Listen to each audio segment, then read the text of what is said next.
Hello hi friends, welcome back to my channel. ఈరోజు వచ్చేసి నేను బెండకాయ ఫ్రై ఎలా చేయాలో చెప్పబోతున్నాను. ఇది చాలా సింపుల్ ప్రాసెస్ అండ్ చాలా టేస్టీగా కూడా వస్తుంది. ఫస్ట్ ఆఫ్ ఆల్ ఒక ప్యాన్ పెట్టేసుకోవాలి.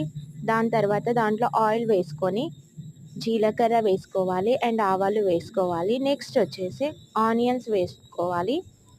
ఆనియన్స్ కొంచెం కలర్ వచ్చిన తర్వాత మనం దీంట్లోకి వచ్చేసి పచ్చిమిర్చి యాడ్ చేసుకోవాలి.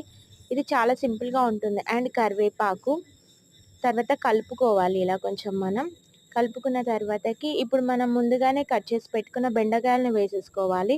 బెండకాయలు వేసుకున్న తర్వాతకి దీన్ని కలుపుకోవాలి. ఇలా కొంచెం వేగాక పసుపు అండ్ సాల్ట్ యాడ్ చేసుకుంటున్నాము.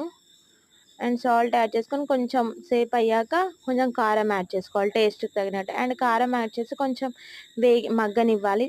అంతే, సింపుల్ అండ్ వెరీ టేస్టీ బెండకాయ fry ready. Please subscribe my channel.